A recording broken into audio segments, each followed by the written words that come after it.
Hey guys, and welcome back to another episode of Digital Artcast. I hope you are enjoying the format so far and the last couple of guests we've had.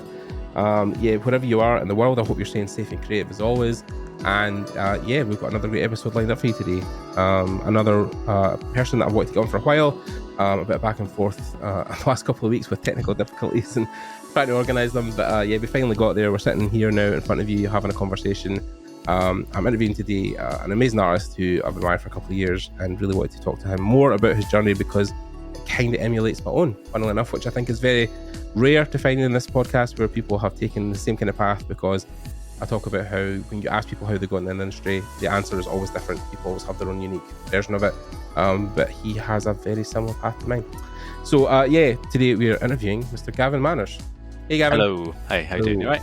Yeah, I'm doing well, bud. Thanks for coming on and out your time. We finally got there. Yeah. After many weeks of trial and error, and so I think this is fourth time lucky, isn't it? Something like that. And then even when we started up today, for whatever reason, my mic wasn't wanting to work, and then something came up, and oh god, just it's always something. So, 8 years of doing this, there's never.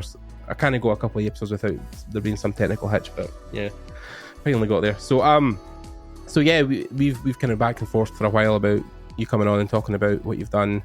For people who don't know you at the moment, what are you doing currently?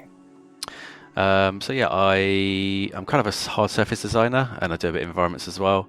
I'm currently art directing a project over at a company called Chain Chemists, who are like a little subsidiary of Counterplay Games, who are a little bit more well known.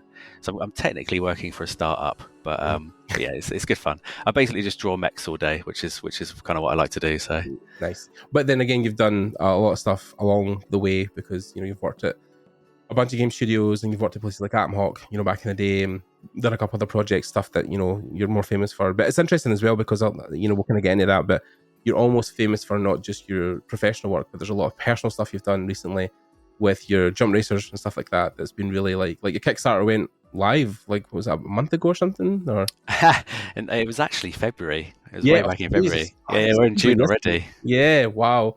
But then that was successful, right? It did get backed, and it did kind of all happen. And yeah. So brilliant. So that's what I'm saying, because like how often do people launch that kind of stuff and it just goes into the ether, like nobody backs it? Yeah. So extremely well received. So it was quite interesting though. I suppose when you put something on Kickstarter, you always hope that it's going to do like the pick up a lot of momentum, where it does get, you ask for £5,000 and then you get £100,000. You right, see those, but for every one of those, there's 1,000 that just about meet their budget. I think it's target. It's like even like Etsy at the moment. Like you think being an artist and going in there and selling some stickers, you might get some like you might get $1,000 or $2,000 or.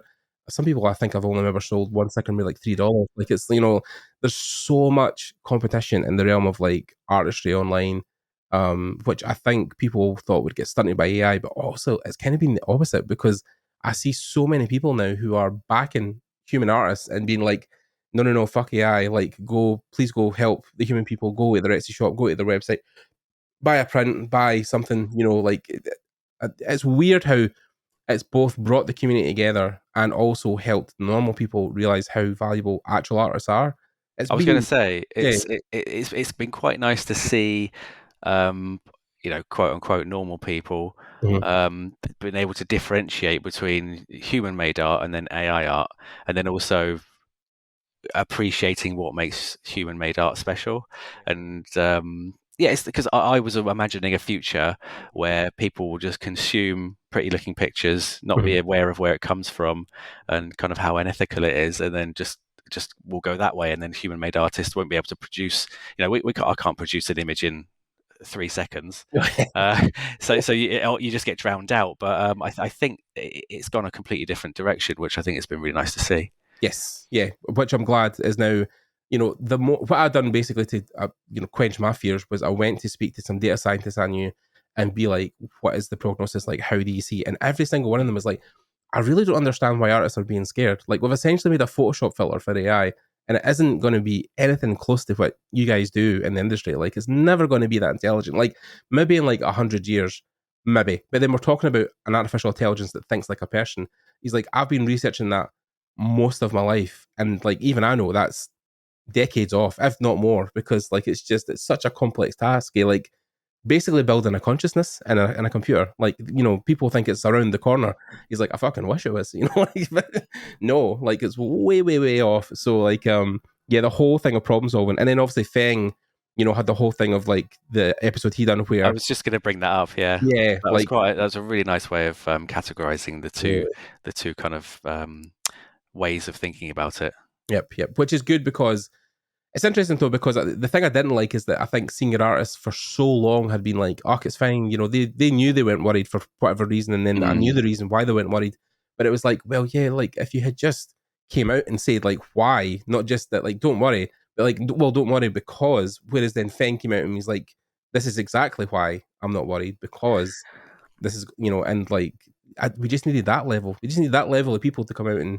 I think I formulated my thoughts about AI kind of around Concept 101 last year, Right. because you start getting asked a lot of questions. You know, somebody in the industry, you get asked a lot of questions by students and people who want to get into the industry, and I just you have to sit with it a bit, because again, you're not quite sure what it is. When I first saw it, I was like, okay, this is either really really cool and it's going to help the workflow, or it's going to be absolutely devastating. Yeah.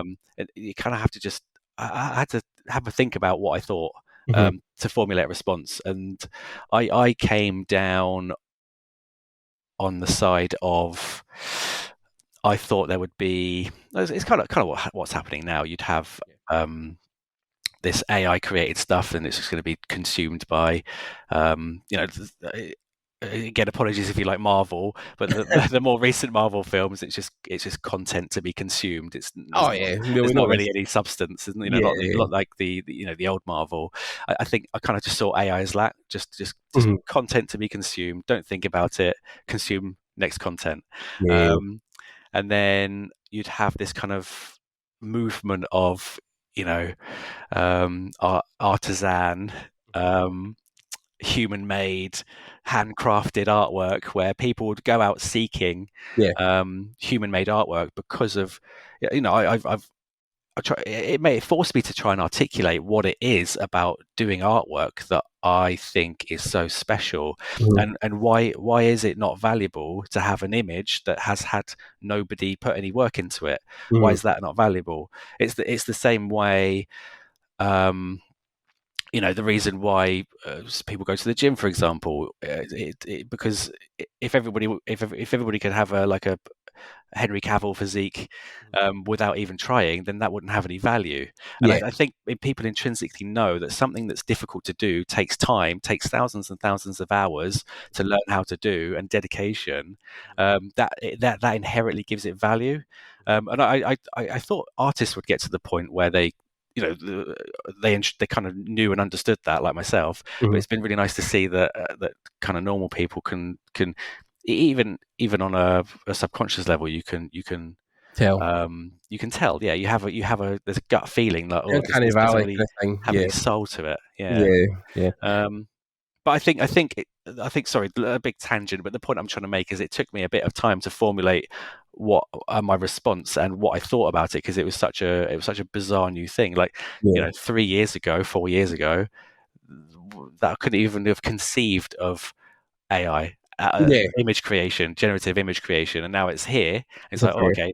So I guess it takes. I imagine we'll get more people like Feng coming out and giving their thoughts. I think it's just such a new thing. It's just going to take a bit of time for people to think about it. think about it and formulate a measured response.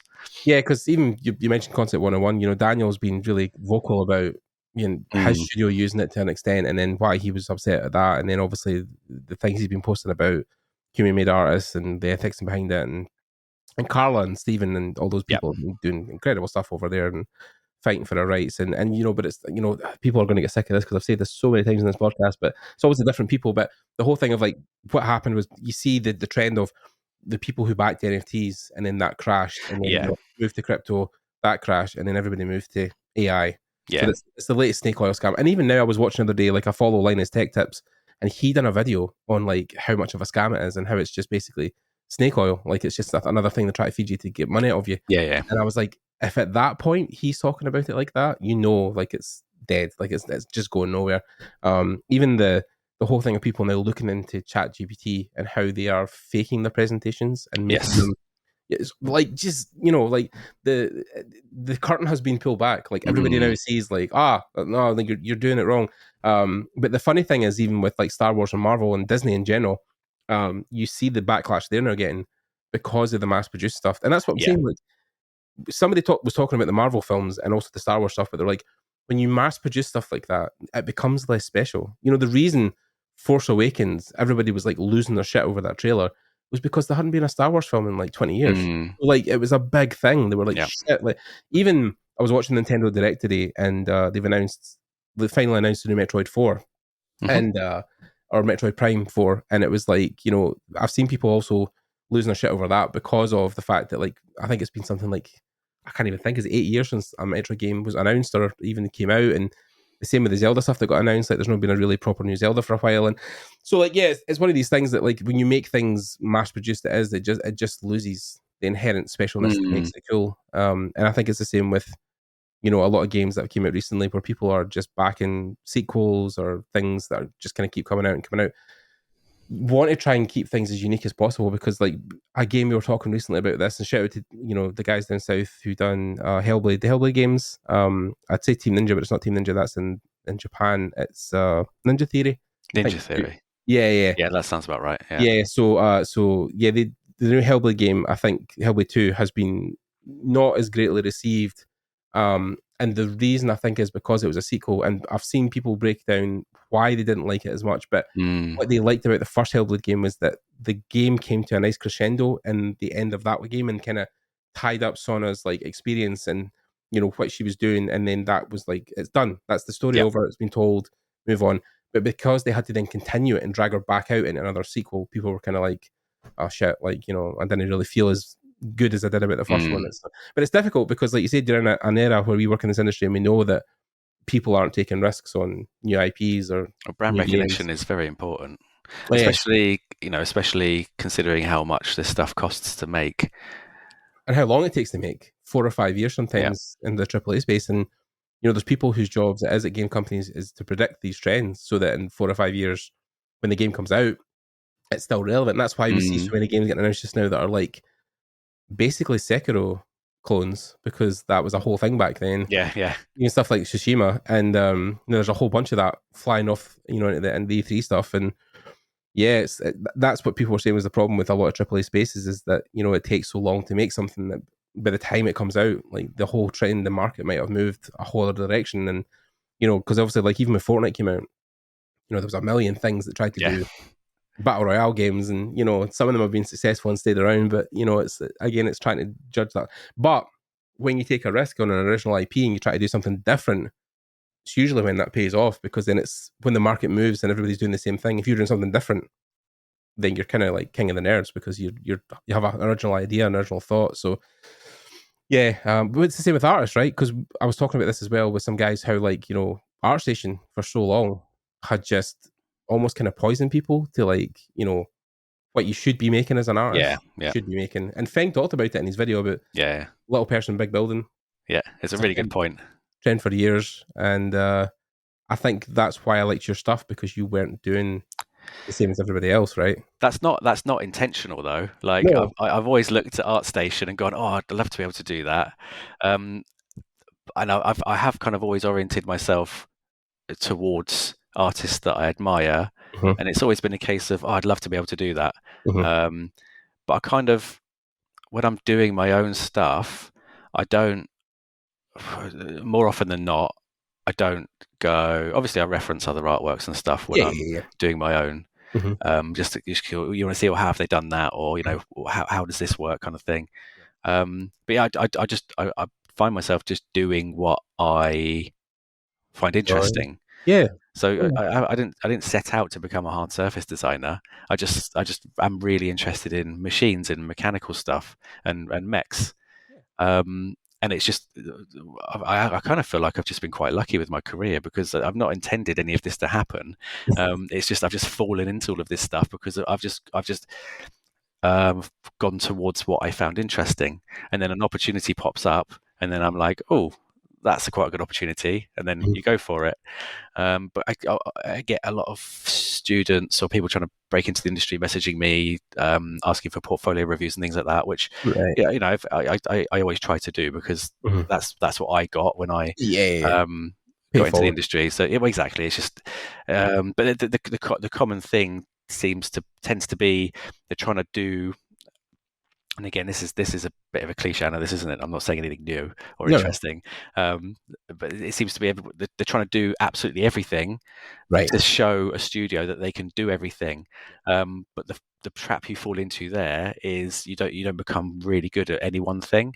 And I think my experience anyway, the advice I always give is I got my first job by just focusing on one thing, and I Mhm. just got very very lucky that my first job was designing cars for like a sort of a near future racing game, Oh, okay. which was really really cool. But Yeah. and again, like the stuff that I did back then, I look at it now and I think, yeah, that's I could definitely do much better. Yeah. But it got my foot in the door, and I was chatting to my buddy Matt Mhm. yesterday, I think. So he was lead character artist at Creative Assembly, but he now he went back over to America. I can't remember where he works now, Mhm. but he's a very cool guy. Been in the industry a long time, Mhm. um, and we were just saying, yeah, it's that first initial studio or getting that first job, and then once you've got that, then it just kind of snowballs. I'm also It there. Yeah. becomes a lot easier to. I don't know necessarily if that's true now because of the layoffs that we've been having over the last year, but it certainly it was the case about 6 years ago when I was getting into the industry. Yeah. I mean, it's interesting. So a couple of points. So one where I don't know if you've seen Feng's latest video, like has just Starting a studio, yes. yeah, I haven't watched it yet. No, Yeah. So what he talks about there is the fact that a couple of things are going to happen. The boom is going to happen again post 25 because studios will get to a point where they'll look on their boards and be like, shit, we've not got any games yeah, scheduled for whatever, so we need to get people back in the yeah. studio. We fired everybody. We can't make any games anymore. Dang, I really shouldn't have thought about that. Yeah, like fuck's sake. But also, like he thinks that, in a sense, there might be again. He's no, he doesn't have anything inside. He's not just like, look, I'm not doing any work for any particular company, but we're getting to the age where there might be a new console cycle coming up, like new Mm, PlayStations, new Xbox, new Switch, new whatever. So I hope not. again, I've just bought a PS5. oh no, fuck. That's nothing. Yeah. But like he's thinking that like in the next couple of years at least, Mm, there's going to be some sway to like start making content for that stuff. So he's like, yeah, I think he thinks the boom of needing artists is going to be, post this year. There's going to be a big need for people to come back in the studio, and I see it daily. I see people like only just this morning who are posting like, "I'm done with the industry. Fuck it. I've been applying for jobs for 9 months. I'm getting nothing back." yeah. And really, I know people who are in the inner sides, and because I'm lucky, like I'm in a very privileged position to know, like we've talked about this, high level people who Mm, are art directors, who are studio directors, who have worked in the industry for many years, and the conversations I'm having with them, because sometimes students and people might only have access to maybe people who are their peers or lower down and won't know what's going on in the inner workings at the top, but a lot of the high level guys I'm talking to are like, yeah, we're really just prepping for the next run of hiring people. Like we're not hiring this year, sure, because like the layoffs have basically bled into this year, and we're mm, still kind of in that financial time of trying to work out what we're going to do budget wise. But next year and leading into next year, yeah, that's when we're going to start looking at it, like how many people can we hire and what money do we have to get people back in the studio. Because everybody suffered from the layoffs, but I do feel like there's going to be a bounce back into people wanting to get hired for games. So, and I know people that are getting hired also recently. So like it's not a thing where I think like, it's impossible to find work. I think it's just this job has never been secure. It's never been a guaranteed lifestyle. It's never been a thing where you're always going to have work, until you're, 60 odd and you can mm. retire easily. Like you kind of have to hustle as much as you can and just keep moving from one stepping stone to the next until you land somewhere half decent. I mean, the dream is always a big studio, but like that's a rarity now, I think, for a lot of people. It's if you get those big studio jobs, it's kind of like winning the lottery in our Yep. industry, like, because a lot of us will always be freelance and do work for hire. So if you ever get an offered a studio gig, it's a big deal. So One thing I will say mhm, is, you mentioned personal work briefly earlier, because I don't really post much of my client work, or work that I do for studios, because Because you can't. you can't, exactly. Yeah. And I do so much personal work because I really enjoy doing it, but it is the personal work that gets me jobs. Yep. Um, Bigger opportunities as well, because I think when studios see yeah. that you're that dedicated outside of what you're normally doing, Mm. they're like, Jesus, I wonder what it's going to be like when he sits down in my brief. Like, when he's getting money to do it, like, what's it going to do then? So, But again, that is something that I've just fallen into. I think another thing that I try to get across is, you have to really love making art, I think, to do this job. The reason I do so much personal work, I mean, I'm sure there's some childhood psychology behind it, but the reason I do so much artwork is because it's so intrinsically linked to my sense of like, being being. It's like my anchor. You know, right, yeah, I am an artist. I love producing artwork. It's the most fulfilling thing. Like that model kit that I did, that's probably the most satisfying thing I've ever done. It's right, like I did a drawing, and then I did a 3D model, hmm and then my friend Joel helped me make it 3D printable, hmm and then I've got my it's come out of my brain, and yeah, it's in my hand, and I'm building it, and I've painted it, yeah, and it's incredible. yeah, But there's that feeling is what drives me forwards, yeah, of constantly producing work and constantly chasing that feeling. good. If you 3D don't print, if you don't have that, and it's just a job for you, I don't think. I mean, obviously, I'm sure there are some geniuses that don't do personal work and still manage to. Um, yeah. There's people, I think. So I think to piggyback off what you're saying, I have seen people like that who literally will go to their job, do their job, come yeah, home, switch off, yeah, and you can do that in this industry, but you might not get the kind of, I'm not going to say rockstar lifestyle because it's not rockstar lifestyle, but it's like the thing of like if you want to go to the bigger and badder companies, if you want to travel internationally, make bigger impacts in the projects you do, mm, you need that personal side of work because then it shows that how much of the dedication you have to not just your craft, but also idea generation. So bigger companies will see that and be like, well, we need to grab that guy, we need to grab that guy.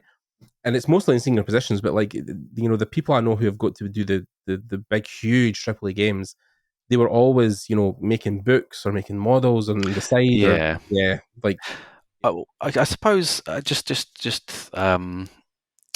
I'll add a thought to that, mhm. because I don't want to be disparaging to anybody who doesn't do personal work. No, no. But I've only been in the industry for 6 years, and which is why I still have that like passion and The that light kind of hasn't like, burned out of your eyes.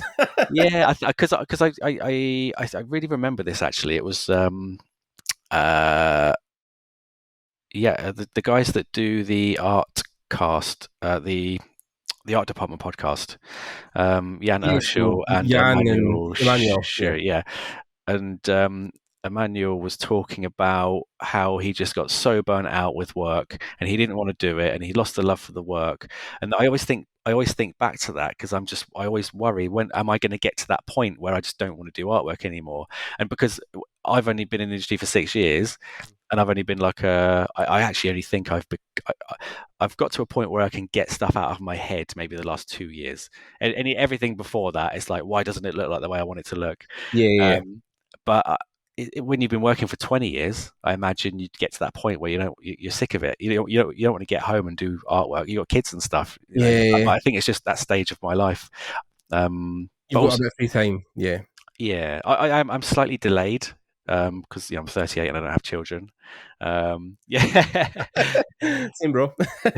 Normally people would have got that out of the way by this Yeah. point, but But then, like, I've learned this. So this is me talking just as a place where we sit in the kind of same saddle. Is that I've learned that like you're always where you're meant to be every mm, time. People always have this thing about looking forward or looking back or looking at other people, and you are meant to be here now. Like, with you.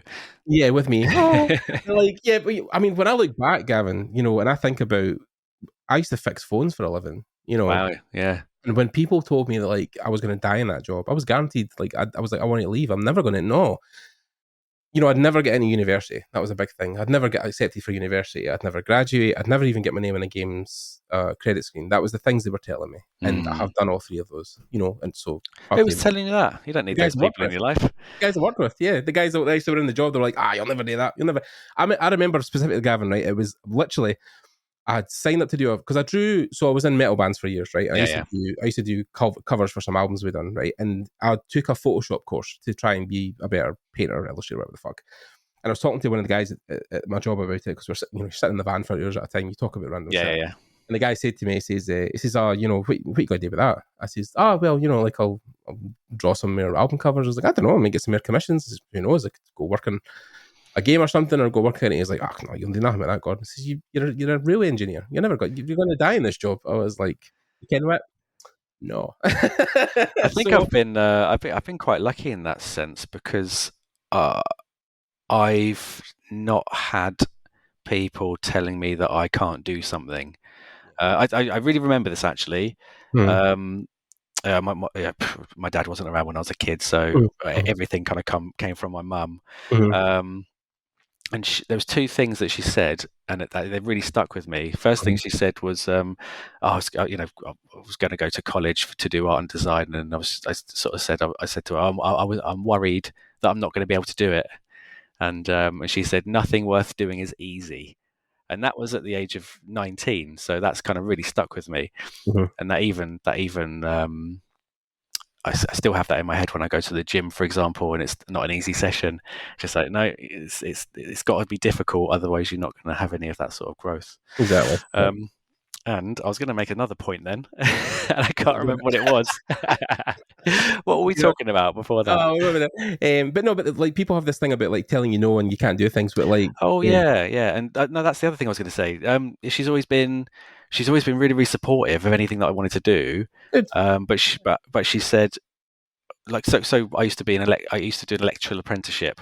So I left school and I was so sick of, because we come from a working class background. So I never had any money, couldn't buy any things that I wanted. When you're a kid, you're just like, why can't I have this? Well, we haven't got any money. So as soon as I left school, I was just like, how can you make money? Electricians make a lot of money. Oh, that's kind of cool, I guess. I went to do that. Absolutely hated it. I'm better than I was, but I was quite sensitive when I was younger, so I didn't really get on building sites and all that banter and all the lads sort of stuff. Exactly. It's the whole reason I hated that job. I fucking hated it for that reason. Yeah. I was actually quite good at it. Like, I lined all my cables up nice and neatly. That was really satisfying. It was a decent gig, but like it was just like people will say. I think of the people who were here who I worked with would be like, "Oh, it was fucking shit." But like, so a couple of things I've learned getting older is that I'm probably ADHD. Like I think like most artists on the planet. So like with that ADHD, you have a hypersensitivity to people and people talking about you because you have this fear of being perceived. Like you don't want people to really notice you, but also, you get sometimes hyper focused on a subject where you try to explain to people, but they look at you weirdly, like, why the fuck do you know all that about like a game or a film or a TV show? And you're like, oh, but it's cool. And the thing that I used to go into, back in the day, I remember this was these memories that wrought about my brain, but I used to play the Legacy of Kain games like Soul Reaver and stuff. And like Kane's Legacy and whatever the fuck, and I was obsessed with that universe because it's like, so Amy Hennig wrote it, so the person who eventually went on to write the Uncharted series for Naughty Dog, but it's her first gig writing for Silicon Knights and the Uncharted. So I'm doing it right now. This is me talking about the hyperfixation of like, I love this subject matter, but I do that, I start talking in depth about something, and people are like, fucking weird, Gordon, you're weird. You're like, but it's Darren Yao done a whole post about it ages ago where he was like, I think he said like something like 70% of his studio are on the spectrum somewhere. And he was like totally surprised by that, and I'm like, that doesn't surprise me at all. I think in order to be hyper focused on something, in order to get that good at it, I think you have to be neurodivergent in some way or another. You do, yeah.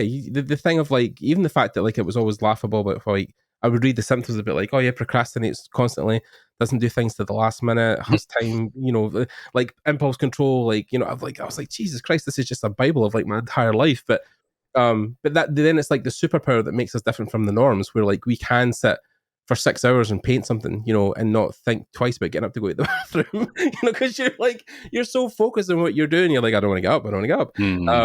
And because you're also in flow, you don't want to stop that. But like, yeah, it's a whole thing of like, people will tell you that you're different or you're weird for being different. But then the people who are different on this planet are the people who are changing it.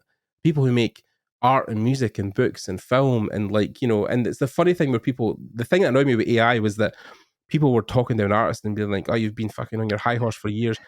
And I'm like, Gatekeeping is the funny one, isn't it? Yeah. Gatekeeping. Such a misuse of that word. But like the fact that, like, you know, when COVID hit and people couldn't go outside, what were they doing? We're watching TV shows, they were reading books, they were playing video games. So like we are the people who were then bringing all of that to them. Like, you know, there's some games or movies or things you've worked on the last couple of years that wouldn't exist without your input. You know what I mean? When you think about it like that. So like, I'm very proud that I worked on Helldivers 2. Yes. Yeah. Oh, I remember seeing you post up about it. Yeah. Because that's been received very, very well. I fucking love that game, bro. It's so good. I was stunned silent when I can't remember what the studio was, but they just announced there's going to be a Starship Troopers game in October. Oh yeah. Because they got the guy who played Johnny Rico. I forget his name, Casper Van Dien. Yeah, so they got him to come and like promote it on IGN Live recently, and I was watching that, and he was loving that obviously because I don't think his career's been as stellar as it has since Starship Troopers. Yeah, but that game is coming out at the end of this year, and I was like, it's basically a first person version of that. But who knows if it'll do as well. But I was really stunned when that came out. But Helldivers has been, apart from the recent controversy, but that's more to do with Sony. But that game's been really well received. But like that's what I'm saying. Like your influence on making that stuff. Think how many people's lives have been influenced because of that game. You know, like even the things on Reddit where people talking about like, so I think it was one. This is really sad, obviously, but one of the guy's best mates like died. With like I think he got to play it for like 6 months and then he basically passed away. But the whole community done like a salute thing on Twitter, like to him to like send them off and stuff. But like the communities and that stuff have been incredible. But to think you've had that influence, and that's why I do what I do. That's when people ask me why I make art. That's why, because you get to influence people's lives in that way. Like the same reason I do the Artcast, because 2 years back when I got that email for that guy in Australia who was leaving his job to go as an engineer to go back to art school in Australia, I was like, I would never think in a million years me talking in a bedroom in Scotland would ever influence somebody on the other side of the world to go back to fucking school, man. Like that's great, wild. Like I was in tears reading it, but it's interesting to see like how people can change their lives. And we've not talked about it at the start, but like you were an architect. Like qualified architect, was architect's assistant, or another different levels? I was an interior architect. Right. So it's still architecture, but it's 3 years instead of 3 years in a placement instead of 7 years in a placement. Right. Which is intense because my partner's dad's a former architect, like in a high rank, and he was one of the heads of one of the departments in the local council. But like, yeah, it's an intense education system for that. Yeah. I'll tell you what, I'll start at the beginning there, and I'll just loop back around to my mum's second piece of advice, and then I'll stop talking about mum. She just said that I can do whatever I want as long as I'm in education or I'm paying my way. Right. And so I never had, from the age of like 14, I never had it in my head that I could just doss around doing nothing. That I'd always had to be supporting myself, and I don't know why, but that's just kind of stuck in. So so I changed from doing the electrical stuff to doing the art and design course because it was going back into education, and it was I knew I'd always been kind of creative. I'd always like drawing space marines and stuff like that, and like robots when I was at school. So I was like, I want to find something to do that's kind of creative, because I even back then I kind of felt that pull. And then that's how I discovered interior architecture. And then after that college course, I went to university to do interior architecture. Right. Still paying that loan off now, which is 15 years later. Even though I'm not an interior architect anymore. Yeah. I'll tell you what though, the interior architecture thing, there was a lot of crossover, because I got a job out of uni, which was actually quite 3D as well, right? Well, exactly. So I started off.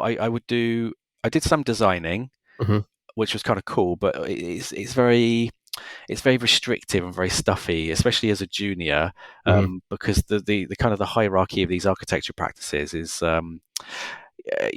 especially somebody low down, you don't get a lot of say in like what stuff looks like, and it's cool. I learned a lot, but so my niche that I carved out was I started doing a lot of architectural visualization. Right. So they would give me drawings, and they would give me like sketches and say, can you make that look like a photo? So the majority of my work was especially for the last. So I did interior architecture for 8 years professionally, Mm-hmm. and I spent at least 4 of those years being a full-time architectural visualizer because it was more fun for me because I was creating images and like playing with the lighting and the materials and all that kind of stuff, and like taking your shot in the scene, Mm-hmm. and I just had a bit more kind of creative freedom, even though it was somebody else's design. Yeah, essentially what we do in environment art, right? You can kind of Well, doing almost the same thing. exactly. Yeah. So I probably a similar sort of situation to you, but I got to the age of 30, um, and I had a little mini freak out because even though like yeah, it was good money, Mm-hmm. I was working in London, so that was kind of cool. Well, it's just like I wasn't doing what I've wanted to do because I've always loved video games, I've always loved Warhammer, I've always loved sci-fi, movies and all that kind of stuff. And it's just like, how do I get in? Like, well, what is that? I didn't even know what a concept artist was, and I discovered Gnome Workshop DVDs, and then Same. Feng Zhu's website, and it was this really old school rudimentary website, and he showed his sketches and then the finished painting. I was like, how has he gone from that to that? I Yeah. didn't understand, and I actually started learning about concept art from Design Cinema. Right. Because It's he's crazy that there's like 145 episodes of that. That's like yeah, a yeah. free education for people. Like you don't even know at school. Just start at episode 1 and go through them Yep. all. But Yeah. so this is what I tell people. So I actually started watching it episode 1, Mm-hmm. and that was kind of like what lit a fire under me. But yeah, people message and I Mm-hmm. say, well, watch this one and watch this one because he's got Drawing 101, he's got how to get into the industry, how to build a portfolio. It's all there. It's all free. Yeah. All you have to do is put the hours in. Um, it's obviously a bit more complicated than that, but But that's also, I think, what I feel. I've met some students who are the same, where like, they'll say, "How do you get better at drawing?" And like, there is no other answer than like, mileage. open your sketchbook, get your pen and your Yeah. pencil, and fucking draw boxes till you fall down.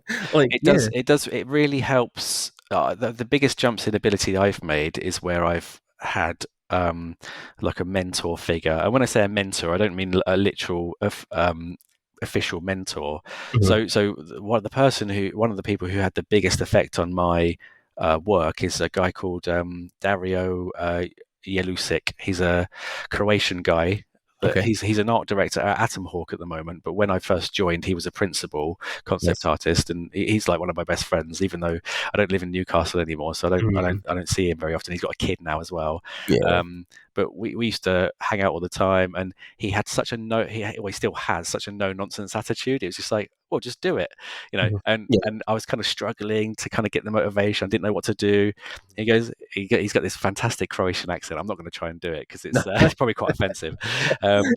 He just goes, oh well, we'll do a project, and then we'll do a brief, and we'll do this, and this, and then I was like, okay. And so he structured it out for me, and that was the Napoleon Diesel Punk project that I did, Right. and that really forced me to sit down and learn to one formulate ideas Mhm. and create a bit of structure, and to just sit down and get those bad drawings out of the way.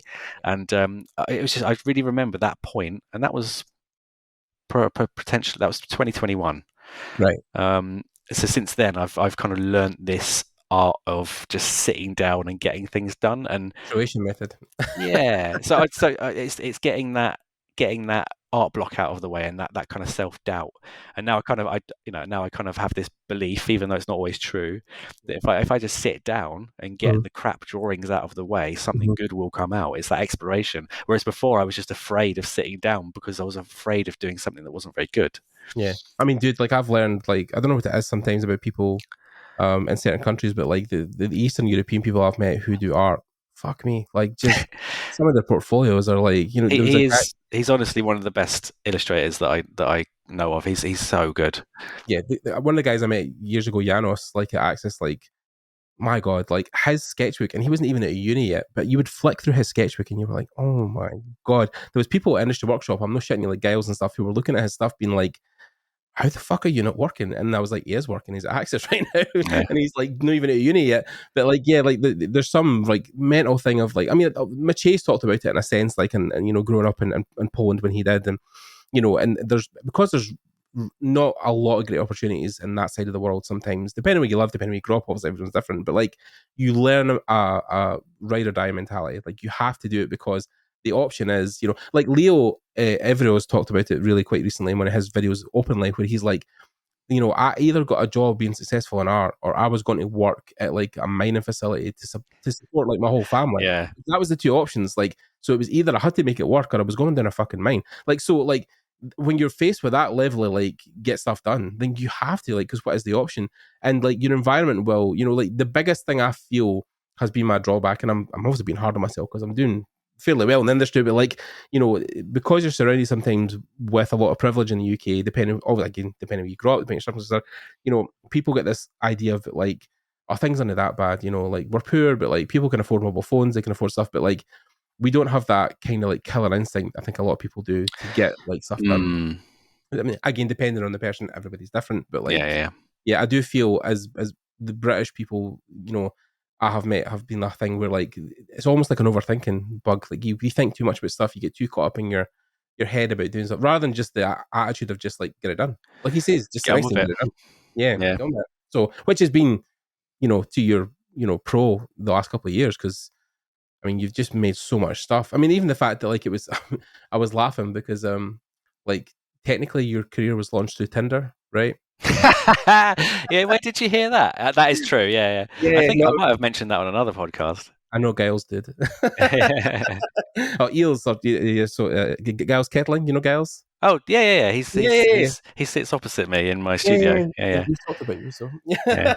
yeah. No, it was that plot because he sent me an old interview you done, and he was like, "Oh, yeah, watch this," because Gavin, I think you did an interview years back. It was somebody, I don't know who the person was. I'm losing, but you talked about how the woman you were seeing at the time from Tinder, I'd say, because you're like, I want to try to get in the games industry, and she was like, "Oh, my friend, like there's a games meetup like down in Brighton or something like that. Like you should go to that." And then, well, this is interesting, isn't it? Because that was such an eye-opening moment. Because so I'm from a town on the south coast called Worthing, and my mum we moved to Brighton, which is 10 miles east of Worthing, when I was 19. So that's when I started that college course. And so I've lived, I went to university, lived in London for a year, then came back. I've lived in Brighton for, the last 15 years, right, apart from obviously I went up to Newcastle. But anyway, the point being, mm. I had no idea that there was this thriving games industry in Brighton. And the kind, because I went to industry workshops in 2017. Again, like my friend Matt, who was character artist at Creative Assembly, Mm. I met him through, because he was working on Warhammer Total War, and Right, I met him through his wife, who was in a printing shop in Brighton, and I was getting some artwork printed, and she said to her husband, "Oh, this guy came into the thing today, and he does like Warhammer and stuff." And so basically, me and Matt started hanging out and playing things like Warhammer and Necromunda. right, And I kind of expressed my interest in getting into the industry. And so he brought me along. He said, "Oh, he was speaking at Industry Workshops 2017. So he said, "Oh, I've got a spare ticket." So I went to this place, and that's actually where I met Giles for the first time. nice, And I saw all these people, and it was so overwhelming. All these amazing companies, and I was just, because this is in London, and I was yeah, like, I was like, I want to be here. Like, this is so cool. This is so much better than anything else I've kind of done. But I had no idea, and so I kind of I went back. This is again before I discovered the Brighton games industry. yeah, So, and then parallel to this, I kind of I think that's 2017. So then in March 2018, mm-hmm. I ended up breaking up with a long-term girlfriend. Mm-hmm. And there's a whole other thing there about like having the courage to make changes in your life if things aren't working, yada yada Yeah, yada. I'm a font of wisdom. And then obviously what you do when you break up with somebody is you try and take your mind off it by going on Tinder, don't you? yeah, Which again, it's not obviously my finest decision, but it turned out quite well this time, yeah, because I met this nice lady and went on a few dates, and obviously I wasn't ready to be doing anything like that. So, but what did happen was we had this conversation. I was like, I went to this thing and I want to get into games, and da da da da da. And she says, oh, just go and chat to. So her friend Pete was sharing a studio with Giles at the time. Right. Pete was an environment artist and Giles is a concept artist. Pete Norris. I know his second name. It's not Norris. Yeah, okay. Yeah, just in case it was, yeah, I know him as well. So yeah, I just know him as Pete. yeah, good old Pete. Yeah. And then she talks about the meetup, right? She said there's the girls are saying there's a meetup in Brighton, basically. Yeah. So yeah, this is sorry, I've dragged the story out. But No, basically, I went to the studio to because I was doing some freelance work at the time. It was I was doing some freelance work for Rooster Teeth. Oh yeah, the mech series thing. I remember you saying, yeah. So I was like, oh, maybe if I get into a studio space with some other game people, then I can start like learning a bit more. And so I went to visit the studio, and Giles was there, and I was kind of had the conversation with him. He goes, "There's a massive Brighton games industry. There's this meetup that we go to every month, and it's still happening now. Actually, it's kind of died down a bit since COVID, but it's still pretty cool." And then I went to that on my own, in at the deep end. Had a couple of drinks to loosen myself up, and That's courage. you got it. And then ended up just having. He's still a really good friend now, actually. A guy called Joe Sargent. Right. He was art director at Studio Gobo when they were working on Hogwarts Legacy.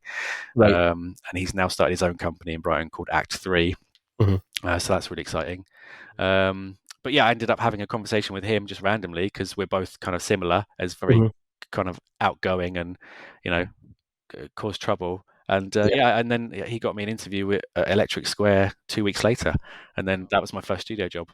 Nice. That was the one where I was drawing cars. So I had just the right thing in my portfolio. That's what they were looking for at the time, a racing game. So it's very, very lucky series of events. Because any one of those things didn't happen. Like if they were making a different game, or I didn't chat to that guy, or I didn't break up with my ex-girlfriend, none of that would have happened. I'm sure I would have got into the industry eventually, but I think it's a nice little story. It's the thing of, like I said, you are where you're supposed to be. Like, you think about like, oh, if this hadn't, well, it did, and that's and where you are now is a result of that. So you are where you're supposed to be, and it's a thing where, like, people get caught up in the like, if I hadn't, like, I was the same. I went to industry workshops in 2016. That was my first year, but it was the weirdest thing. Like, I was watching, for some reason, I was scouring Twitch to look for artists, and Anna Hollenrake, Anna Hollenrake. I would probably recognize her. She was an art director at Media Molecule, I think. The guys who do Fall Guys, kind of shortish, thin, blonde hair, short glasses. But like, so she was painting on Twitch, and she was doing just a painting she'd done. She's relaunched it as a print now, but she was painting away, and people were talking in chat, and I was saying about, because I think at the time also she was trying to get into games, or maybe had been freelancing something, but then chat was going around, and she was like, "Oh, I'm going to industry workshops in London in 2016. Should really check it out."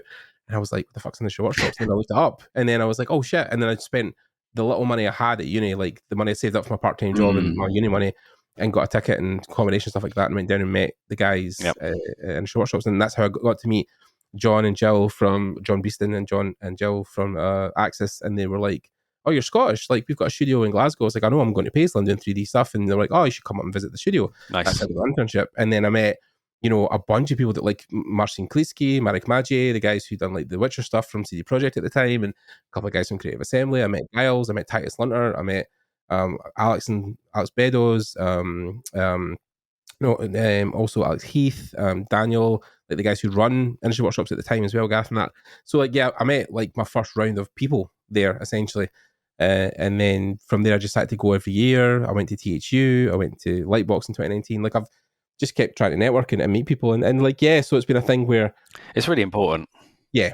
Or getting out and meet people is, I mean, this is the thing. We are both, I think, essentially kind of extroverts, and when you're extroverted like that, you're kind of king of the nerds. Like, it's like, I found that people who kind of shy away in their corner can still get work. Like, totally, if you put an online portfolio and it's cracking, like, people will hire you. But you can get so many more cool opportunities by just like standing in front of people. Like, the amount of things I got to do by meeting Raf, like, apart from getting to work in his character workshop, but sitting at Lightbox, getting to work on his booth at Lightbox, and I was meeting people from Sony Santa Monica, from Riot Games and Blizzard and stuff like that. And then like knowing Lydia and stuff, getting to tour Riot Games and get to go to Blizzard and meet all the people like David Long and stuff that I'd met for years and years. And you've done more stuff than me. That sounds awesome. I mean, like, it's been great. The difficulty. So here's the flip, right?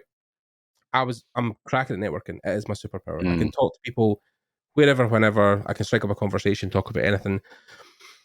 But getting the volume of work out has been the thing that I've not focused on the last couple of years. And that's where now I'm trying to make the switch in that I need to be doing more work and putting out more cool stuff to get those opportunities to meet together. Because I have the networking. I know the people, like we've talked about this, where, you know, I know people in studios at higher levels, but then if I'm not making the work, then it's hard to then convince them like to give me jobs, to give me opportunities. So it's a thing where now I'm trying to put my head down and do more work versus like going to meet people or going to events. Like I'm going to teach you this year, which should be really interesting because it's their 10-year anniversary.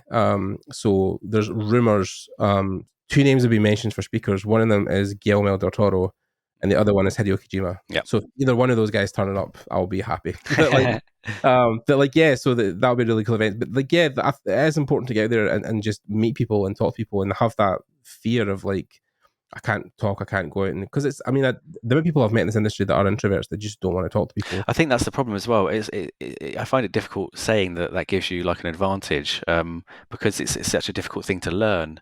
Yes. You know, especially, I was very shy when I was younger, and you know, my 20s had anxiety and all that kind of stuff. Mm-hmm. That's obviously like a separate sort of Yeah. story. But the way that I became more confident and learned to talk to people and kind of feel like I had a bit more presence was, it sounds really silly, but it's when I feel like I know what I'm talking about. Like, so before I was an artist, I was like, oh God, I look like an idiot. I don't know what I'm talking about. These people are going to think I'm an idiot. But now I've, you know, kind of proven myself. It's sort of, I feel like I'm much more comfortable talking to people. But also I started going to the gym about 10 years ago, and that just makes me personally feel a bit more confident talking to people. 100%. Yeah, like it's not even a gym bro thing where like you feel like a kind of meathead, but like generally when your body looks and feels a bit better and your clothes fit a wee bit nicer, you just feel better about yourself. You have that confidence. Like obviously I've met so many people throughout the years, you know, a lot of my friends used to be bodybuilders and like you see those guys going out who have had bodies like that for forever and they just have no fear, absolutely zero shit is given about certain situations because they just like power through stuff. But yeah, like it's, I mean, I think just in general, just looking after yourself, eating healthy and have a bit of knowledge, like, and just going into the world. And it's almost like exposure therapy. You can't just have to throw yourself out the front door and just try. Like, even just standing amongst people while they talk will give you a bit more confidence than it did before. You don't have to talk. You don't have to chip in. If you just stand there and look like you're interested, like, that's enough. They've just been there in the room with people.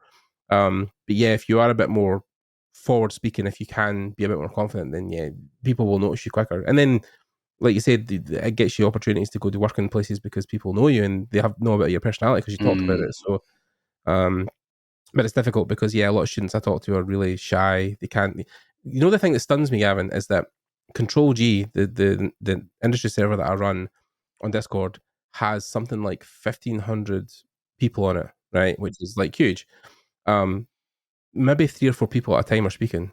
Like, just everybody has this fear about, if I talk, I'm going to be perceived and I'll probably say something stupid. Then the whole fucking 1,500 people will descend on me and call me an idiot. Like, that is what people are thinking. And then you get people who are basically sitting, like, it's like a school dance. You know, people are like standing at the side and nobody's going to go in the middle because they're scared. It's like the thing of like, there's so many people in that server that, you know, want to talk about stuff, but like, you know, you'll see somebody will sometimes bring up a really valid point and talk about something, and then it just explodes with people talking about something for like 5 minutes. Perhaps this is a conversation. This is a separate conversation, because I don't like making broad statements about culture and society. But I wonder if you know, the age of the internet and social media, what's the word I'm looking for? Discretions are so harshly punished that perhaps people are afraid of being perceived in a certain way or saying the wrong thing because it's kind of there forever. And then once you've, especially in an industry like ours where everybody knows everybody, I mean, God, you know, I even panic sometimes when you go to industry events and maybe you had one or two drinks too many. You think you're going to say something stupid. Yeah. And then it's like, oh God, hopefully I haven't upset anybody. I think I'm pretty good when I'm drunk. I'm pretty happy and I'm the same. chat to everybody. But yeah. it's that danger of, okay, you're now that guy. Mm-hmm. So and then you get that, and then that doesn't get forgotten.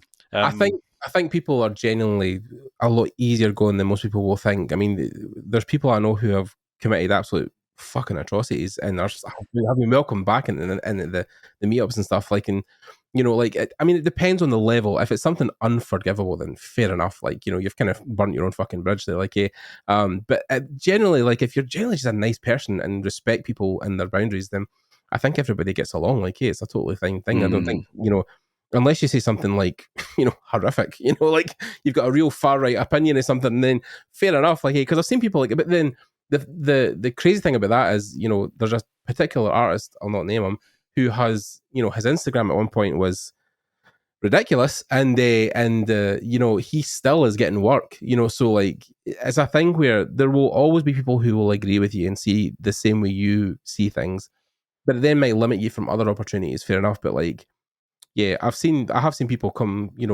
continue working or come back from working from doing stupid shit. But I mean, genuinely, like, everybody I speak to about you, Gavin, loves you, like, thinks you're a great person. So, like, I think you're doing fine. But like, yeah, I mean, like, I genuinely think it's like, yeah, as long as you're being, respectful and decent to people, like, you're always going to get along with people. It's, I genuinely think it's like, it is a small industry, but like, the only thing I would say that, like, is the negative I've experienced is that if you, which is really stupid as well, because people have this thing about, like, I know I've heard that some people say to me about events about how I'm kind of the running joke of the industry in a sense that, like, I'm not putting out the work. I really, talk a big game, but I'm not doing a lot of like the work.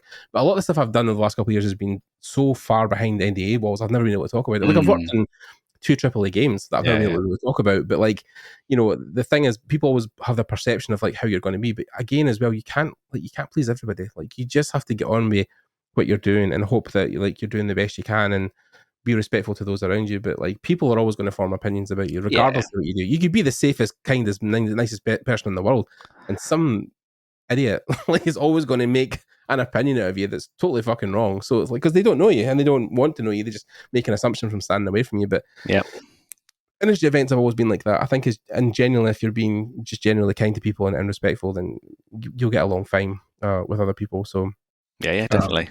Yeah, definitely. But again, this is why now, you're doing what you're doing and you're making these big strides in the industry, and your personal project's kind of taking off because, you're just, like you said, you've got your head down, you're just focusing on your craft, making your thing. And then your jump racer thing, is that something where you're now going to continue making more stuff off the back of that? Or is that just kind of like, you've done that thing in Kickstarter, you're not going to do any more?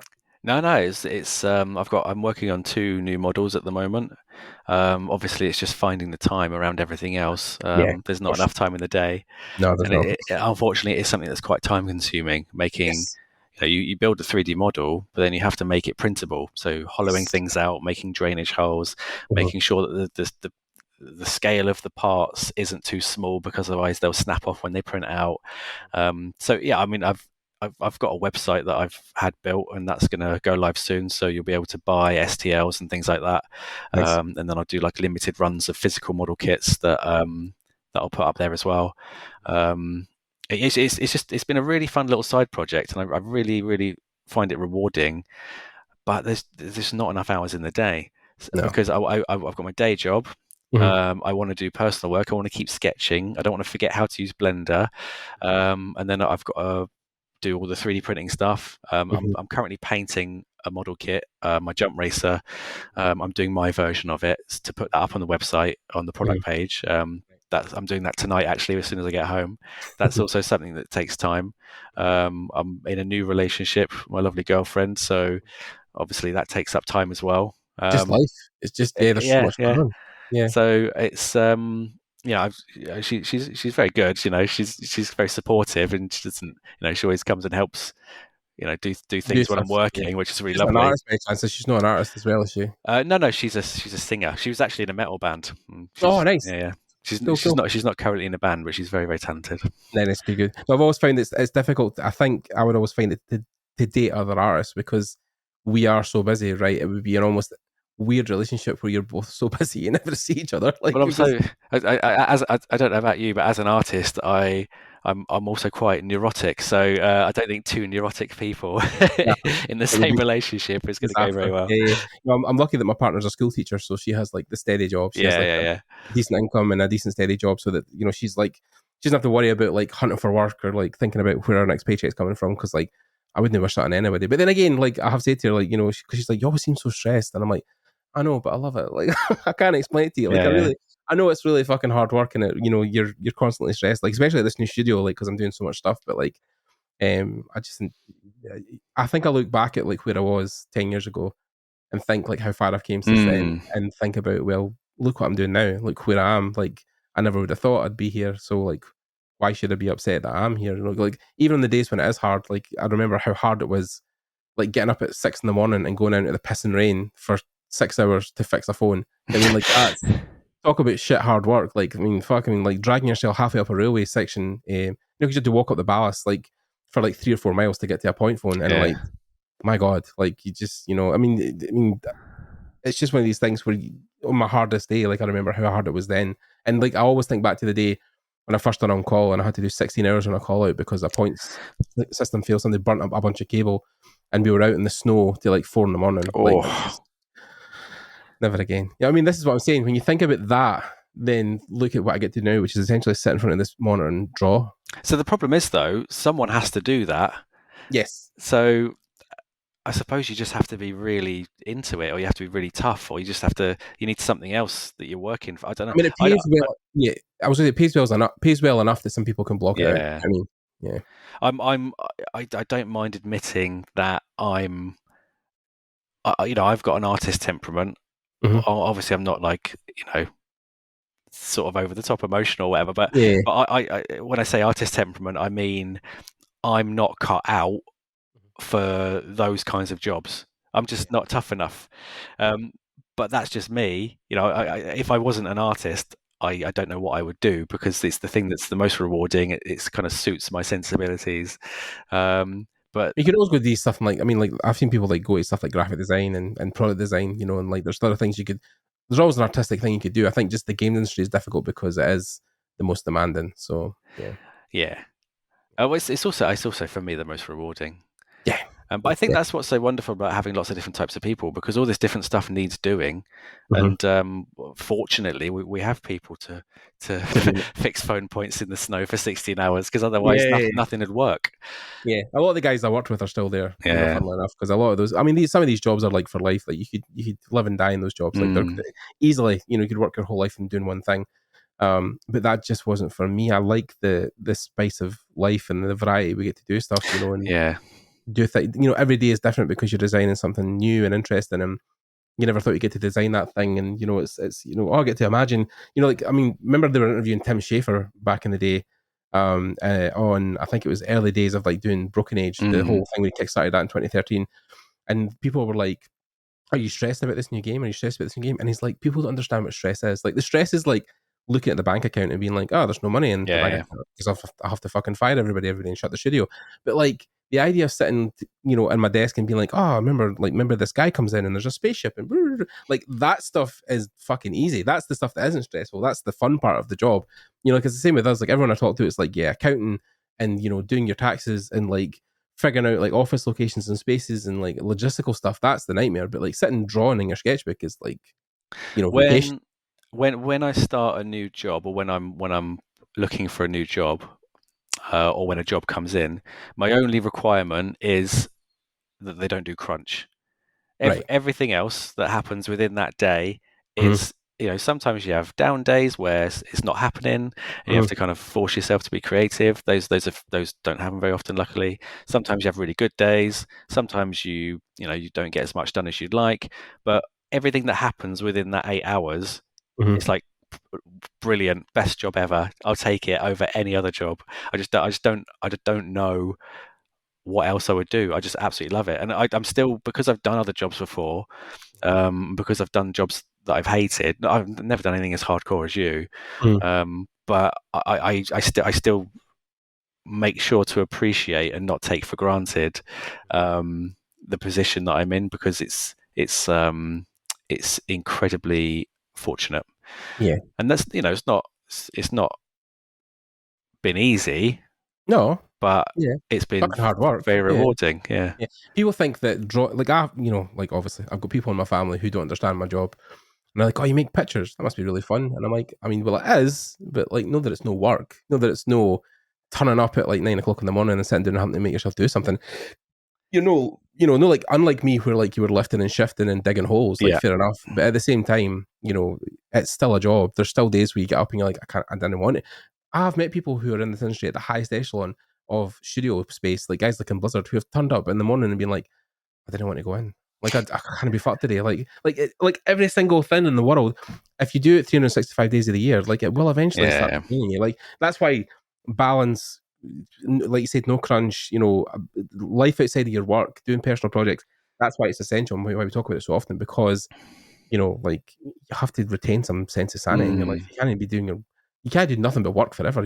You'll fall over. Like, so just, yeah, you've got to balance everything in your life. And I think that is the biggest thing, with this industry right now, is that is trying to find the balance of like doing a job, but like not being utterly consumed by it, that you can't do anything else. So the one issue with artwork, though, and I have done a lot of work to try and separate this out, because obviously, especially at work, you get critique.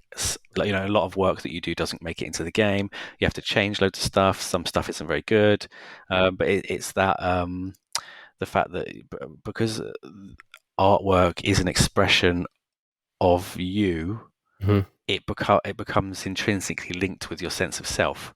yes. And separating that out is so important, because otherwise Oh, you're just going to get broken down every single day. For me, that was a really important step to separate those two. And sometimes things are a little bit tricky, but it's just that constant process of like, it's okay. Try not to get you to have a meltdown in the toilets and think, oh god, I'm gonna get fired tomorrow. Yeah, I just have to change the artwork. I'm not a terrible person. Yeah, I heard about, it's like, like, I've watched some things where people have been like, it's not that it's like not right because it's wrong because you've done it. It's just not right for the project. And the overall idea, especially when you work in a studio or for a game, like, the end result is the game. So you can't be as personal as you want to be about, like, this was my artwork, this was my thing, my design, it had to be like this. Well, no, as long as it serves the project, that's the main thing that has to be really on top of the pile. That, like, when it goes out the door, it looks cohesive. And that's why an art director's job is that you have to look at everything your guys are handing in and be like, right, cool, is this on point? Is this on style? Is this where it needs to be? And then you have to go back to people and be like, right, that's cool, but like, it's no in the style guide, it's no in the art direction. You need to be a bit more, it was like, I remember years ago, I always give this as a good example because it's such a great one that I got from one of the guys, Eddie, who worked on Sea of Thieves, where like their style guide essentially was there wasn't allowed to be straight lines in anything they drew. Everything had to be crooked, because Sea of Thieves is like that. It's all squinty and stuff like that. So like stuff like that is something that you take on board, and you might draw something and be like, oh no, Rick, I really feel, but then they'll be like, no, it isn't in keeping with the universe, so we can't put it in the game basically because it's wrong.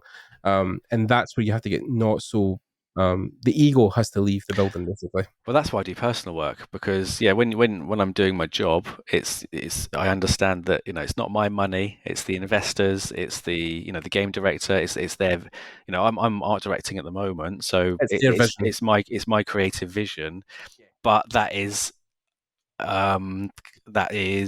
in service to other people.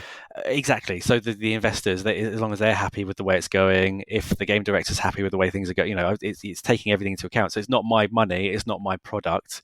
So I'm kind of just doing a job. Whereas my personal work is like, I want to do this. It's really weird, but I've just wanted to draw trucks recently. I've just been drawing all these trucks, and I don't know why. I haven't even coloured them. I just really want to do the line work and do the perspective, and it's just been really fun. But that's my creative expression. Yeah, I think it's good when you work in big studios like that and you get the experience, because then when you do your own stuff, you're like, all right, okay, I know how things would land or how it should be looking or like why this would. So it always just builds in, and I think that's why so many people eventually go into doing their own studios with their own games, because you get so much experience for doing that thing that you then want to make your vision. Like when Stig Amundsen, who art directed or actually creative directed Jedi Fallen Order, Jedi Survivor. So he came from obviously God of War, where he got an opportunity to direct God of War and then got an opportunity to go direct the Star Wars games. He's now formed his own studio, which I think is Giant Skull. But people were like, why would you leave Star Wars? Like, surely we're going to get to do another opportunity. And he was like, well, I got my opportunity to go do my own thing. So now I'm going to go do that. And I think that's always the idea, is that people always want to try and build to like doing their own thing because they have a vision as artists. Of course, because it's in your head, right? So, I mean, Ian said that to me, Ian McCaig, years ago, where he was like, whatever's in your head when you die is gone and it's never coming out. So, like, you essentially have to get all of that stuff out as quick as you can because like when you're gone, like nobody will think like you, nobody will make the things you'll make. So that jump racer thing you've made will live in the world forever now. But like, imagine a world where you hadn't made that thing, like, and that wasn't in the world, but now it is. So, you know, the more stuff you get onto paper and getting out into the world, the better, because the world is richer for it, and thank God. So I don't feel particularly good if I'm not producing artwork, and I don't know if that's necessarily a positive thing, because other people seem to be able to chill out and just like watch stuff and not worry. If I'm not producing, I get really twitchy. Yeah. But that's, you know, that's also positive because I really enjoy it. It's not like, and it also, you know, gets me jobs and things like that. So it's got, because when you're on the 20th hour of a project and it really is starting to like wane, then you have to have that idea in the back of your head that, no, I love this, I want to keep going, I want to keep going, because that's what feeds into the stuff. And yeah, I mean, definitely not in the crunch culture. I just mean like if you're working a whole week on something, you're like, I'm getting fucking sick of looking at this drawing. Like, I've got what I like to call the 5+ project system, which is where, again, I like you said earlier, I've never been diagnosed with anything, but and I don't intend to, because it's not necessarily a negative thing. But I start one thing, and then I do a lot of work on it, and then I start another thing, and then I start another thing, and then I start another thing, and then I start another thing, and then I go back round and finish the first thing. So there'll be periods of time where it looks like I'm really productive, and I post like 5 things in a month. That's just because I'm finishing those things one after the other. And so at now I'm going through the process of, there's a bunch of stuff that's unfinished, and I haven't got back round to it. So it looks like I'm not doing anything, but it's kind of happening in the background. I had a friend years ago give me a bit of advice with these dice, with the D20s. Oh yeah.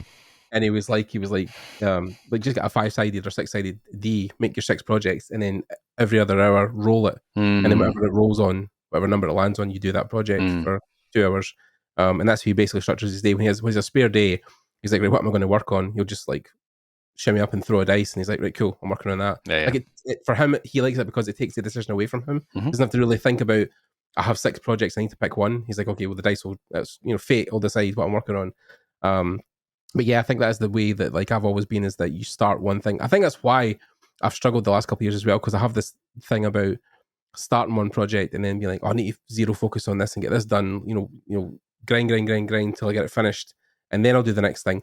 But yeah, like I just like the idea of sometimes like open Maya and just making the randomest fucking thing in 3D, and you're like, oh, I made something. Like it doesn't have to be finished. It doesn't have to be like a whole project.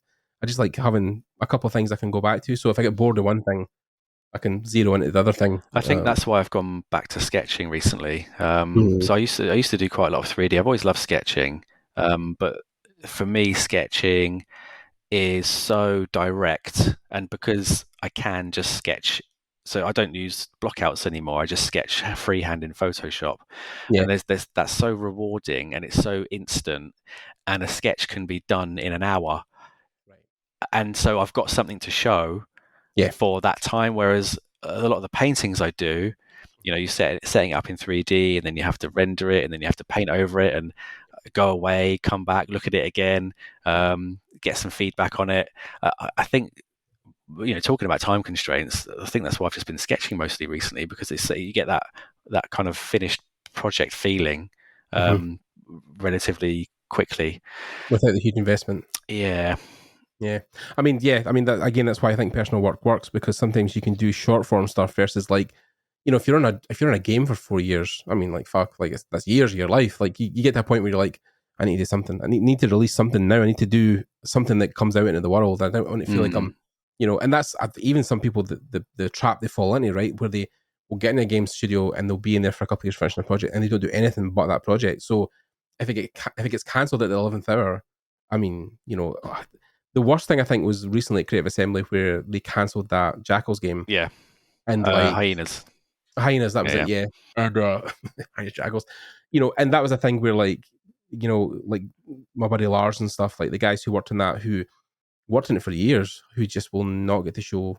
I mean, Lars was different, where he had that space crew project he was making in the background, like the personal thing he was doing. So he was doing that on the side, and he released that a couple of months ago. It was really, really good.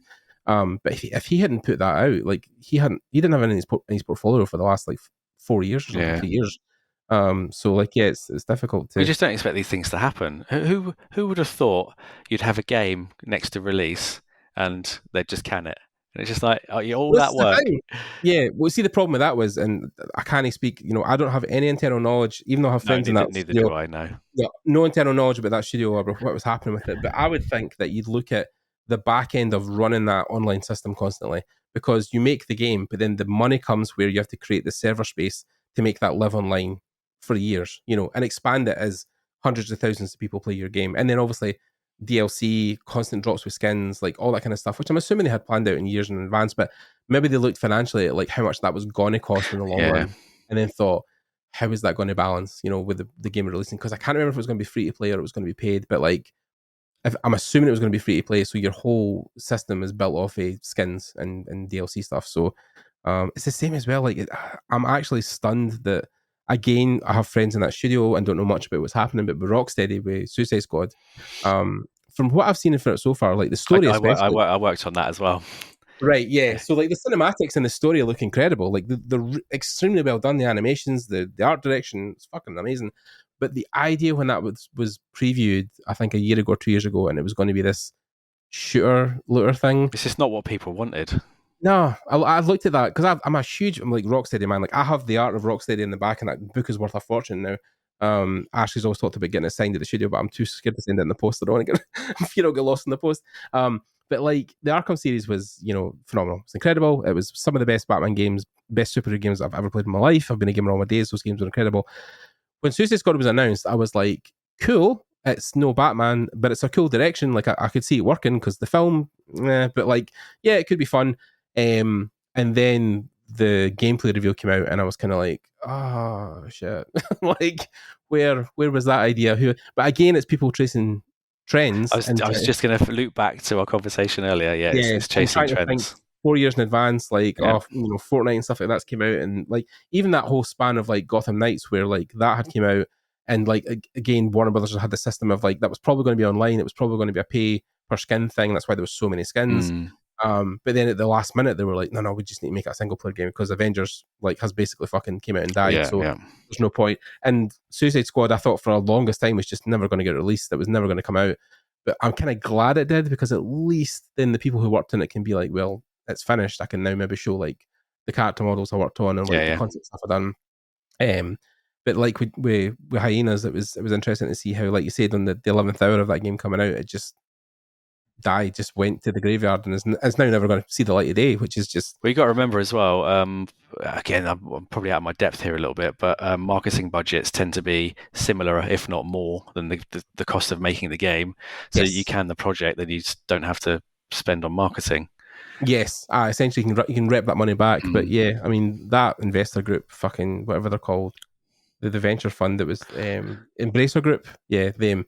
Like, oh my god, man! Like, yeah, there's so many people that they backed that now have just like, been absolutely messed over. I mean, Riot and Blizzard's the same. The guys I know working in the studios that, when Riot canned like 10% of his staff as well. Like, even Blizzard, like the people I knew that moved their entire life across the world to go to California to work in that Warcraft Survivor game, whatever they were making at the time. Yeah.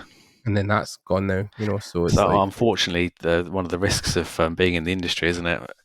And I get the sense that people, because obviously we had COVID and then everybody started working remotely, and I get the sense that people are returning back to working in house. So that we kind of thought that we'd done away with relocating. To different countries and things to get the job that you want, but I suspect, my very limited knowledge, I can't speak for everybody, but it seems to me like that's coming back. People are having to relocate because I think companies are realizing that people just kind of work better when they're all in the room together. Is that fair to say, do you think? I think it's difficult because when you look at the numbers, outside the games, like in the real world, like where people have office jobs and stuff, productivity actually went up. You know, it skyrocketed. Also because a thing where people couldn't leave their desks. You know, they were staying later because they were in their house, so they didn't have to commute. So they do an extra hour in the morning, an extra hour at night. But people are finding it's way more easy because, you know, like the thing like with Access Studios that was even weird to me at the time was, first of all, I worked in so many jobs where if you were 5 minutes late, people were tapping their fucking watches. Yeah, I can't stand that. Yeah. But also the fact that like people could come in, like they started at 10 o'clock in the day because people had a drop-off schedule for their kids for school. So they were like, well, let people drop off their kids and come to work. And I was like, well, obviously that makes so much fucking sense. Like if you accommodate people, they're going to obviously do more work for you. Yeah. Like, people are always happier when you give a shit about them. So like the whole return to work thing for me is really interesting because I feel people were doing their best work remote. Like Alex Beddoes, for instance, you know, he worked on Jedi Survivor, but he worked from London. The studio's in LA, like, but he done the work, you know. So like, I don't think there's any real need to be moving countries unless if you want to go across and get that slice of life, you want to try and live in a different part of the world. Sure, that's a thing, and go for a couple of years and come back. I've seen people do it. Like Nick and stuff like that, who worked on like Overwatch and worked for Blizzard for years and then came back to the UK now to work. But you know, like, yeah, there's always an aspect of like you want to go and experience stuff. But yeah, it's also really interesting because like, yeah, you want to be accommodating to people, and I think accommodation is also one of these things where do you do your best work? Is it in an office or do you do it while you're sat at your desk in your house? Perhaps it's about just having the option. I personally, so I'm working remotely. Yes, and you're in Brighton, so yeah. I pay. You know, a few of us got together. There's 4 of us in here, and we got a separate studio space because I cannot work from home. I need that journey to work. I need that separation. I did 5 months of working from home last year when I first moved back to Brighton, and I was just getting out of my mind. It just made me so depressed. But I love that everybody kind of being in the same place, being able to feed off of each other. You know, I can kind of ask Giles, what, you know, get him to look at something. He gets me to look at his stuff. The guy over there, Ollie, he's a branding guy, so he did the logo. He used to work for Sony, so he did the branding for Last of Us and Killzone, and you know, he's really, really good. So he's done all my branding for the 3D printing company, and he's built my website. So I wouldn't have had that connection if I was kind of sitting at home. So that's that. I think that's the thing I value. I value that that connection and that kind of learning from people. Which is totally fine. Like I definitely think there should be a place for both people. I think if you want to be in a studio, you should have the option if you want. Yeah. I don't think people should back you into a corner and be like, you need to come into the office, which I think was recently where a lot of studios I heard where people were getting basically forced to come back in. Yeah. People were just leaving because they were like, no, fuck that. Because you get used to if that's the way you like to work, you get used to a certain way of working, and then you're told you can't do it anymore. Yeah, I need people around me. I need a constant, thriving atmosphere of being able just to turn my chair and ask somebody something. Well, that's because that's like me. You're an extrovert. Yeah. So but that's why I think I've suffered. I think that's why my art has suffered so much, and I'm struggling to really make strides in it, is because I'm stuck in Scotland in a room on my own, you know, and why I love going to these events because should move down to Brighton. Yeah, England. It's expensive, but it's good. Yeah, well, you're just south of London, so no fucking wonder it would be an absolute fucking riot to live in there, I'd imagine. Well, everybody over COVID decided that they don't want to live in London anymore, and they moved an hour south to the seaside, work remotely. And I'm in Edinburgh just now, so it's just. I'm coming up to Edinburgh on the 16th of August because my mum lives in Edinburgh, so I'm up there frequently. Yeah, cool. Yeah, well, if you're up, let me know. I have to hang out, grab a coffee. Yeah, I'm definitely down to that. So nice. Yeah, okay. So good place to stop. But like, yeah, I mean, essentially, yeah, it's been great talking to you, Gavin. That's been really good. I think I'm obviously conscious of time. I want you to get home at one point, but like, yeah, I think we can always do a part 2 at one point, years down the line, or a year or two when you're back to whatever you're doing, or if you move somewhere else or whatever you're doing. But like, yeah, we can get on and talk about where your life is. But yeah, I think it's one of these things where you get talking about the industry. It's difficult when you're working, you try to not talk about it too much. I mean, sometimes you have a good sit down with somebody and blather. It's just good to just, you know, it's infinite. Like you could talk forever on different subject matters and the industry and events and stuff like that. I'm also very cautious to not. I don't want to generalize too much. You know, I have a certain view based on my experiences, but I could be totally wrong. So I'm always trying to be, you know, I'm always trying to be open to to maybe something things that I don't know, or maybe I've No, got I mean something wrong. the opinion. People have this thing, like you said online, where it's like people have this thing. If you have this opinion right now in this interview, that's the opinion you hold forever, and it's not. People are constantly evolving. People, even people I've seen in it early on who had opinions about AI and now have changed. I've said, look, I'd done it in the initial and I was wrong. This is what it. And then people are like, we can't forgive him because he used it. And I'm like, no. Well, hold on a minute. Like the guy's clearly trying to turn a corner and learn from his mistake or learn from whatever he thought was the right thing at the time. But yeah. I was going to say, I don't know if you've noticed, but on any of my social media, I never post any opinion. I never post anything political. There's the couple of times where I made a post about AI just to kind of gather my thoughts, but I never post anything like that online. One, because you can't control how somebody's going to read into that. Yes. And also, I don't want something that I think one day to change and then that's there forever, because I'm always talking to people and figuring out new stuff and coming to new conclusions, and my opinions do change. I just don't think it's helpful for me anyway. It's not helpful to have that recorded online. No. Especially I don't in an industry where well, I mean, I'm not saying I've got any controversial opinions or anything, but I'm always very conscious of how I'm perceived, because I want, maybe that goes back to the childhood thing. I want everybody to like me. It's the people.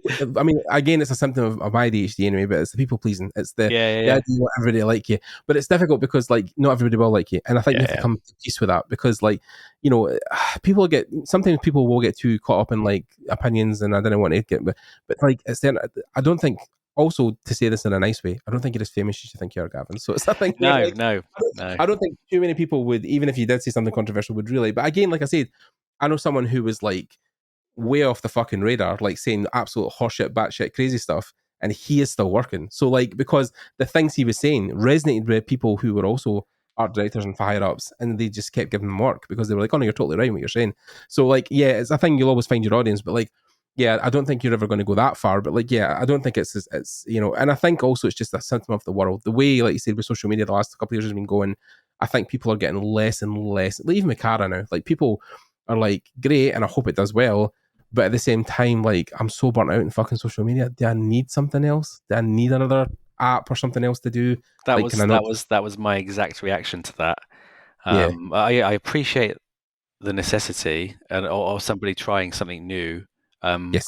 I haven't got time to have another thing to post to. Gavin, you would not believe this. There are people in jobs in this games industry that don't have any social media at all. I know. How fucking bizarre that must be. Like, I mean, Rockstar North is down the road for me in Edinburgh, who work in GTA, and like half those guys don't have any socials. They have a LinkedIn.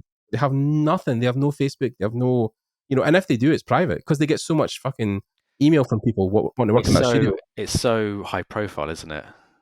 Yeah. Well, luckily, nothing I do is particularly high profile, so I get left alone, which is good. I think it's one of these things as you move up in your career, that might be a thing you take on is like, I'm working at X studio now, so I maybe probably should rein in what I'm doing. But like you said, I think your stuff is clean enough. Like you said, you're not posting political stuff, you're not posting stuff about AI, so you're kind of trying to stay the middle ground. I try not to get involved in politics because the whole thing just does my head in. I just want to draw my pictures and be left alone. I know, I'm the same, but see when somebody sits on like Tyler's posting is like, AI is art, I'm like, oh.